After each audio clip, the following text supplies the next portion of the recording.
ಎಲ್ಲರಿಗೂ ಯುಗಾದಿ ಹಬ್ಬದ ಶುಭಾಶಯಗಳು. ಈ ಯುಗಾದಿಯು ಹಳೆಯ ನೋವೆಲ್ಲ ಮರೆಸಿ ಹೊಸ ಆಶಯಗಳ ಕೊಟ್ಟು ಎಲ್ಲರಿಗೂ ಶುಭವನ್ನುಂಟು ಮಾಡಲಿ. ಇವತ್ತಿನ ಕಥೆಯನ್ನು ನೋಡೋಣ. ನಿನ್ನ ತಮ್ಮ ಇವನು, ಇನ್ನ ಮೇಲೆ ಇವನ ಜೊತೆ ನೀನು ಆಟವಾಡಬೇಕು ಎಂದಳು. ಹಾಗೆ ಮಗುವನ್ನು ಪುನಃ ಜಾನಕಿ ಹತ್ತಿರ ತೆಗೆದುಕೊಂಡು ಹೋದರು. ಜಾನಕಿ ಏಳಮ್ಮ, ಮಗುವಿಗೆ ಸ್ವಲ್ಪ ಹಾಲು ಕುಡಿಸು ಎಂದುರು. ಮಗುವಿಗೆ ಎದೆ ಹಾಲು ಕುಡಿಸಲು ಜಾನಕಿ ಕುಳಿತುಕೊಂಡು ಮಗುವನ್ನು ಒಮ್ಮೆ ಎದೆಗಪ್ಪಿಕೊಂಡು ಮುತ್ತಿಟ್ಟಳು. ಹಾಗೆ ಎದೆ ಹಾಲು ಕುಡಿಸಿ ಅಳುತ್ತಿದ್ದ ಮಗುವನ್ನು ಸಮಾಧಾನ ಮಾಡಿ ಮಲಗಿಸಿದಳು. ಹೀಗೆ ಸ್ವಲ್ಪ ದಿನದ ಮಟ್ಟಿಗೆ ಮನೆ ಕೆಲಸಕ್ಕೆ ಆಳುಗಳನ್ನು ಕರೆಸಿಕೊಂಡರು. ದಿನ ಕಳೆದಂತೆ ಜಾನಕಿ ಚೇತರಿಸಿಕೊಂಡಳು. ಹೀಗೆ ದಿನಗಳು ಉರುಳಿತು. ಲಕ್ಷ್ಮಣ ಅಂಬೆಗಾಲಿಡಲು ಶುರು ಮಾಡಿದ. ಆದರೆ ಗಿರಿಜಮ್ಮ ಹಾಸಿಗೆ ಹಿಡಿದರು. ಈಗ ಜಾನಕಿಗೆ ಮತ್ತಷ್ಟು ಕೆಲಸ ಜಾಸ್ತಿ ಆಯಿತು.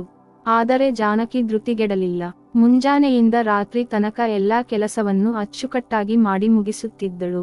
ಅಂಗಳಕ್ಕೆ, ಕೊಟ್ಟಿಗೆ ಕೆಲಸಕ್ಕೆ ಆಳುಗಳು ಬಂದರು. ಮನೆ ಕೆಲಸ, ಗಂಡ ಮಕ್ಕಳ ಕೆಲಸ, ಅತ್ತೆ ಕೆಲಸ, ಅಡುಗೆ ಕೆಲಸ ಇವುಗಳನ್ನೆಲ್ಲ ಇವಳೇ ನಡೆಸಿಕೊಂಡು ಹೋಗುತ್ತಿದ್ದಳು. ಈಗ ಎಲ್ಲರ ಬಾಯಲ್ಲೂ ಜಾನಕಿಯದೇ ಮಾತು. ರಘುನಾಥನ ವ್ಯವಹಾರ ತೀರ್ಥಹಳ್ಳಿಯಿಂದ ಬೆಂಗಳೂರಿನ ತನಕ ಸಾಗಿತ್ತು. ತೋಟದ ಕೆಲಸಕ್ಕೆ ಆಳುಕಾಳುಗಳು ಜಾಸ್ತಿಯಾದವು. ಅಂಗಳದಲ್ಲಿ ಅಡಿಕೆ, ತೆಂಗುಗಳ ರಾಶಿ ಬೀಳುತ್ತಿದ್ದವು. ಶ್ರೀಮಂತಿಕೆ ಅವರ ಮನೆಯಲ್ಲಿ ತುಂಬ ತುಳುಕುತ್ತಿತ್ತು. ಆದರೆ ಅವರ್ಯಾರಿಗೂ ಅದರ ಉಣಜಂಬವಿರಲಿಲ್ಲ. ಅತ್ಯಂತ ಸರಳ ಸ್ವಭಾವದವರಾಗಿದ್ದರು. ಹೀಗೆ ದಿನ ಕಳೆಯುತ್ತಿತ್ತು. ಜಾನಕಿ ಅತ್ತೆಗೆ ಕಾಫಿ ತಿಂಡಿ ಕೊಡಲು ಅವರ ಕೋಣೆಗೆ ಹೋದಳು. ಅತ್ತೆ, ಅತ್ತೆ ಎಂದು ಕರೆದರೂ ಅತ್ತೆ ಏಳಲಿಲ್ಲ. ತಟ್ಟಿ ಎಬ್ಬಿಸಿದಳು, ಏಳಲಿಲ್ಲ. ಗಾಬರಿಗೊಂಡು ಮುಟ್ಟಿ ನೋಡಿದರೆ ಗಿರಿಜಮ್ಮನ ಉಸಿರು ನಿಂತಿತ್ತು.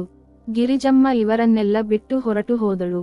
ಜಾನಕಿ ಕೂಗಾಡಿದಳು. ರಘುನಾಥ ಓಡಿ ಬಂದ. ಏನಾಯಿತು ಜಾನಕಿ ಎಂದನು. ಅತ್ತೆಮ್ಮ ಎದ್ದೇಳ್ತಿಲ್ಲ, ಮಾತಾಡ್ತಿಲ್ಲ ಎಂದು ಅಳ್ತೊಡಗಿದಳು.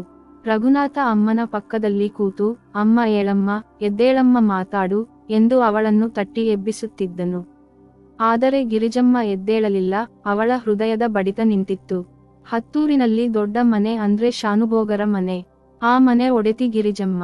ತನ್ನ ಯೌವನದಲ್ಲಿ ತನ್ನ ಗಂಡನನ್ನು ಕಳೆದುಕೊಂಡು ಇಡೀ ಮನೆಯ ವ್ಯವಹಾರ, ಸಂಸಾರದ ಜವಾಬ್ದಾರಿ ತನ್ನ ಹೆಗಲ ಮೇಲೆ ಇಟ್ಟುಕೊಂಡು ಎಲ್ಲಿಯೂ ಯಾವುದಕ್ಕೂ ಕುಂದು ಕೊರತೆ ಬರದ ಹಾಗೆ ನೋಡಿಕೊಂಡವಳು ಗಿರಿಜಮ್ಮ. ಅತ್ಯಂತ ಕರುಣೆಯುಳ್ಳವಳು, ಕೆಲಸದಲ್ಲಿ ಅಷ್ಟೇ ಚುರುಕಾಗಿದ್ದವಳು. ರಘುನಾಥ ತಾಯಿಯ ಪಕ್ಕದಲ್ಲಿ ಕುಳಿತು ಅಳುತ್ತಿದ್ದನು. ಜಾನಕಿ ತನ್ನ ಮಕ್ಕಳಿಬ್ಬರನ್ನು ತನ್ನ ಪಕ್ಕದಲ್ಲಿ ಕುಳಿಸಿಕೊಂಡು ಅಳುತ್ತಿದ್ದಳು.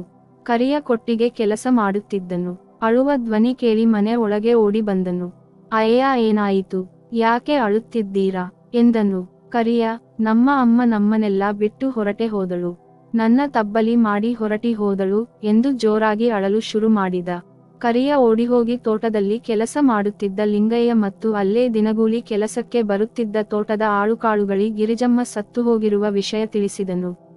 ತೋಟದಲ್ಲಿರುವ ಎಲ್ಲಾ ಜನರು ಮನೆ ಮುಂದೆ ಬಂದು ನಿಂತು ಕಣ್ಣೀರು ಹಾಕಿದರು. ಊರಿಗೆಲ್ಲ ಡಂಗುರ ಸಾರಿದರು. ಹತ್ತೂರಿನ ಹಳ್ಳಿಯಿಂದ ಜನರೆಲ್ಲ ಗಿರಿಜಮ್ಮನನ್ನು ನೋಡಲು ಬಂದರು. ಬಂಧು ಬಳಗದವರು ಕೂಡಿಕೊಂಡರು. ರಘುನಾಥ ಅಮ್ಮನ ಅಂತ್ಯ ಸಂಸ್ಕಾರಕ್ಕೆ ಸಿದ್ಧನಾಗುತ್ತಾನೆ. ಜಾನಕಿಯ ಅಪ್ಪ ಅಮ್ಮ ಎಲ್ಲರೂ ಬಂದರು. ಜಾನಕಿ ಅತ್ತೆಯನ್ನು ಅಪ್ಪಿಕೊಂಡು ಗೋಳಾಡುತ್ತಿದ್ದಳು. ಅತ್ತೆಮ್ಮ, ನನ್ನ ಯಾಕೆ ಬಿಟ್ಟು ಹೋದ್ರಿ, ನನಗೆ ಇನ್ಯಾರು ದಿಕ್ಕು, ನನ್ನ ಮಕ್ಕಳನ್ನು ಯಾಕೆ ನಿಮ್ಮ ಪ್ರೀತಿಯಿಂದ ದೂರ ಮಾಡಿದಿರಿ ಎಂದು ಕೂಗಾಡಿದಳು. ಲಕ್ಷ್ಮಿ ಅವಳಿಗೆ ಸಮಾಧಾನ ಮಾಡುತ್ತಿದ್ದಳು. ಗಿರಿಜಮ್ಮನ ಶವಸಂಸ್ಕಾರಕ್ಕೆ ಸಂಬಂಧಿಕರು, ಊರ ಜನರೆಲ್ಲರೂ ಸೇರಿದರು. ರಘುನಾಥ ತಾಯಿಯ ಅಂತ್ಯ ಸಂಸ್ಕಾರವನ್ನು ಮುಗಿಸಿಕೊಂಡು ಬಂದನು. ಮನೆಯನ್ನು ಆಳುಗಳೆಲ್ಲ ಸೇರಿ ಶುದ್ಧೀಕರಿಸಿದರು. ಜಾನಕಿ ಅತ್ತೆಯ ಕೋಣೆಯಲ್ಲಿ ಕೂತು ಅಳುತ್ತಿದ್ದಳು. ತಾಯಿಯ ಪ್ರೀತಿಗೆ ಹಂಬಲಿಸಿದವಳಿಗೆ ಅತ್ತೆಮ್ಮ ತಾಯಿಯಾಗಿ ಸಿಕ್ಕಳು. ಈಗ ತಾಯಿಯನ್ನು ಮತ್ತೆ ಕಳೆದುಕೊಂಡಳು. ಜಾನಕಿ ಬಿಕ್ಕಿ ಬಿಕ್ಕಿ ಅಳುತ್ತಿದ್ದಳು. ನಂಜಪ್ಪ ಬಂದು, ಮಗ ಅಳಬ್ಯಾಡ, ನೀನತ್ತರೆ ನಿನ್ನ ಕೂಸನ್ನು ಯಾರು ನೋಡ್ಕೊಳ್ತಾರೆ, ಅವಕ್ಕೆ ಯಾರ್ ದಿಕ್ಕು, ಅಳಬ್ಯಾಡ, ಸಮಾಧಾನ ಮಾಡ್ಕೋ. ನೋಡು, ಅಲ್ಲಿ ಅಳಿಯಂದ್ರು ಕಣ್ಣೀರು ಹಾಕ್ತವರೆ.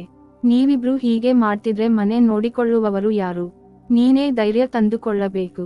ಏಳು, ಎದ್ದು ಮಕ್ಕಳಿಗೆ ಊಟ ಮಾಡಿಸು, ಹೋಗು ಎಂದು ಅವಳಿಗೆ ಸಮಾಧಾನ ಮಾಡಿದನು.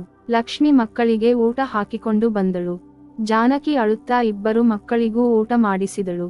ನಂಜಪ್ಪ ರಘುನಾಥನ ಹತ್ತಿರ ಬಂದು, ಅಳಿಯಂದ್ರೆ ಅಳಬ್ಯಾಡ್ರಿ, ಏನ್ ಮಾಡೋಕಾಗುತ್ತೆ ಹೇಳಿ, ಆ ದೇವರು ಎಲ್ಲರಿಗೂ ಇಂತಿಷ್ಟೇ ವರ್ಷ ಈ ಭೂಮಿ ಮೇಲೆ ಬದುಕಬೇಕು ಅಂತ ಮೊದಲೇ ಹಣೆ ಮೇಲೆ ಬರೆದು ಕಳಿಸವ್ನೆ.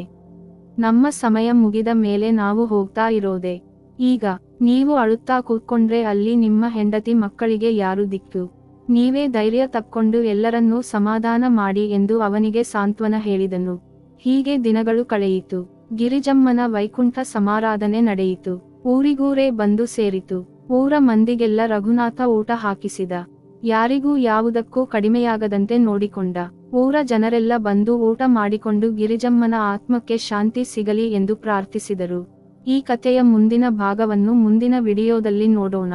ಈ ಕಥೆಯ ಬಗ್ಗೆ ನಿಮ್ಮ ಅನಿಸಿಕೆ, ಅಭಿಪ್ರಾಯಗಳನ್ನು ಕಮೆಂಟ್ ಅಲ್ಲಿ ತಿಳಿಸಿ.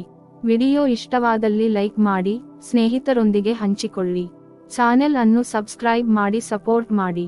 ಮುಂದಿನ ವಿಡಿಯೋದಲ್ಲಿ ಸಿಗೋಣ. ನಮಸ್ಕಾರ.